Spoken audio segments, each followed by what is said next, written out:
Hello everyone, this is Charles Walhigford back again, aka the Cigar Rookie, and today we're doing another pairing. Yes, another pairing with you guys. Thanks for coming back, and for those of you first time checking me out, thanks for joining me for the first time. Today we're going over a great cigar, La Gloria Cubana Serie N. La Gloria Cubana Serie N. And this particular one has actually been aged for 2 years. And it is smoking really nicely.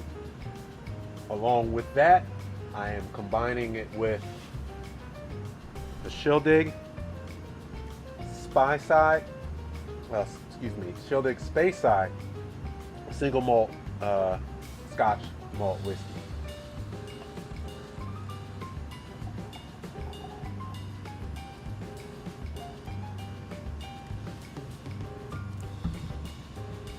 Pretty damn good.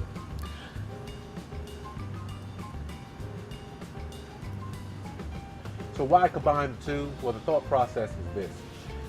This Scotch and this cigar are both highly, highly underrated. They're not talked about a lot. They're overlooked a lot. And they are obscene overachievers. Absolutely. Especially with this Scotch. This Scotch, oh my goodness. To have a Scotch that costs as much as it does is, I would say, almost obscene. Especially for those who produce Scotch. Now this, believe it or not, this 12-year-old single malt only cost me just at $30. Just at $30. And from your first thought process, I'm not touching any $30 Scotch. I usually haven't, but I check the reviews and I purchase this at Total Wine near me. If you're not familiar with Total Wine, check them out if they have one in your area. The reviews all raved about this Scotch, and I'm like, I guess I give it a chance. Plus it's $30. If it's a loss, it's a loss. Not a big deal. Most good scotches, they start at 100. Really, you might find some that, like a Glenlivet or Glenfiddich, it's just under $100, but most of the time you're going to spend at least $100 on it. And if you don't spend that, it's usually an abortion. This is a marriage made in heaven. Now this cigar has notes of chocolate, coffee. It can get a little nutty as time goes by. But it actually has somewhat of a fruity flavor that comes out also. It's like a lack of a better term, a red fruit that will come out more of like, not to say it tastes like strawberry, but you can taste a little bit of a splash of a red punchy type flavor when you smoke this cigar. So we just started this cigar. I'm going to let it heat up a little bit, and I'll come back to you once we hit towards the middle end of the first third.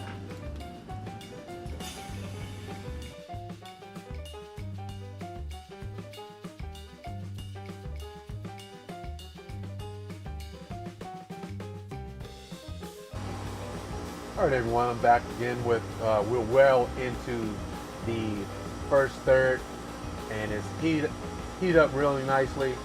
And one of the favorite things I like about this cigar, oftentimes when we go into a cigar lounge, we're going into their humidor, we take all those wonderful smells in. Oftentimes when we actually burn the cigar, smoke the cigar, it doesn't smell like what you smelled when you came into walked in that humidor.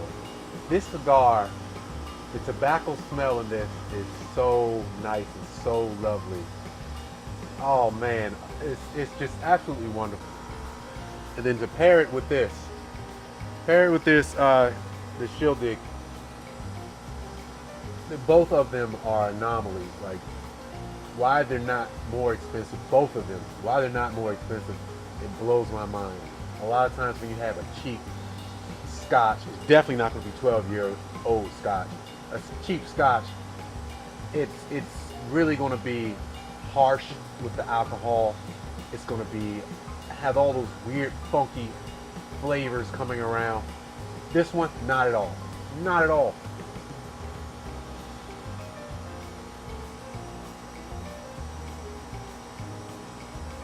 Really good. Really good. Now, what are we getting from this pairing? What is taking place?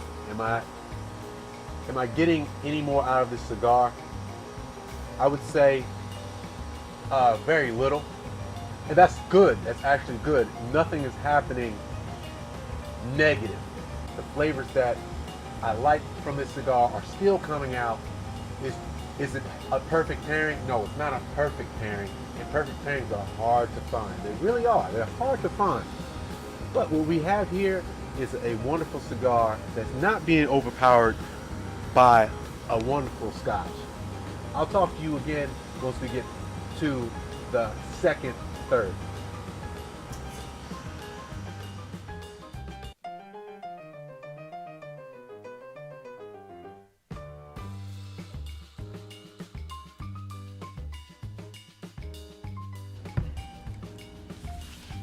All right, we're back again.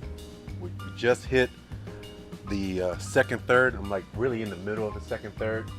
It finally ash fell off just a couple seconds ago. Now I didn't get to talk about on the last one. I talked about the cigar. Let me talk about the flavors I'm getting from the scotch. Well, starting off, it is a toffee type flavor.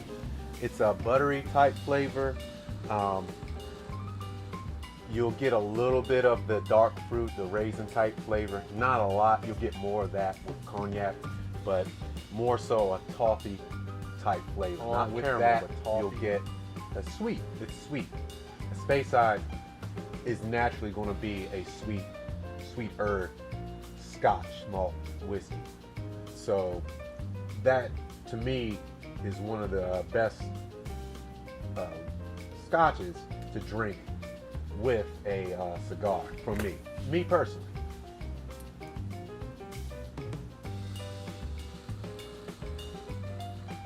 In the second third, it really tells what that cigar really is, how good that cigar is. The last third usually is just a concentration of flavors. But the second third really explains what the cigar is, and you'll have, if you're lucky and if you desire, because some cigars don't have a transition, this cigar is starting to transition well, and the chocolate flavor really is coming out right now, and it is absolutely delightful. Absolutely delightful.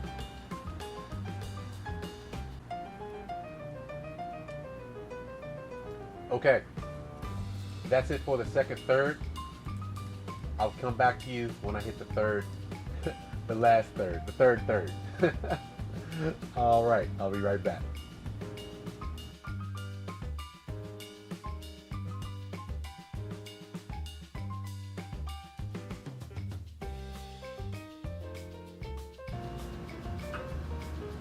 All right, we're back with the last third. And I wanted to talk to you about, again, this Shieldaig 12-year-old. Now, this is an absolute wonderful, unadulterated, bang for your buck scotch. It is just absolutely phenomenal for how much you paid for it and what flavors and what quality you get from it. But I still want to let you know, this is not a world beater masterpiece either. This scotch, you would not add water to this. A really good scotch, you add a little bit of water and it'll bring out even more flavors to it. Not this one. It's far too thin to be able to take the water, but other scotches you may want to add that. All right, this is what smoking a cigar is supposed to be about. It's supposed to be about enjoying yourself regardless of the situation, and I'm really enjoying myself. Again, I have a great cigar. This La Gloria Cubana Serie N, and this Shieldaig Speyside 12-year-old. It's absolutely wonderful.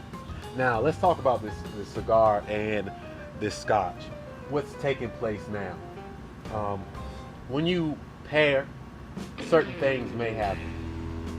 As I talked about before, sometimes you have a clash or canceling out. Sometimes, if you're lucky, you'll have two wonderful flavors come together, or you'll have the main event and the opening act, meaning it's just maybe like a sidekick. One or the other will be the main character, the hero, and the other will be the sidekick. This particular situation, I would say they're almost equal. I'm not getting any counseling out of flavors, and but I'm not getting any brand new flavors either. So I'm dealing with that, and that's not a problem. That's really good when you don't have two things fighting each other. They don't fight. They're not fighting each other. They're helping each other out. And when you drink and smoke at the same time, what'll happen is, especially a cigar such as this length, it will eventually get kind of boring. Your taste buds can't help but if you're doing the same thing over and over again, it'll just get used to having the same thing. And when you drink, you take a smoke, it just revitalizes what you just did. And the flavors together allow a lingering sweetness. Like I said, it makes me think about what I have, that lingering happiness that I have doing what I'm doing right now, and I'm absolutely enjoying myself. I'm pretty much done. Probably a couple minutes I'll call this, because I don't like to take it down too deep. And this particular ring on this cigar is one of the smaller rings, so it doesn't take up too much space, so I won't have to take this off most likely. But I'll probably call it in a couple minutes. But thank you for sitting here viewing my videos. If you like also watches, luxury watches, and things of that nature, please check out my other videos. And if this is your first time watching my video, please subscribe. And I'll probably see you on the next video. Another shout out to my good friend and partner. If you watch my video, StyleCon, he always says, I'll see you on the next video. My thing is, this is how I spent my money. How would you spend your money?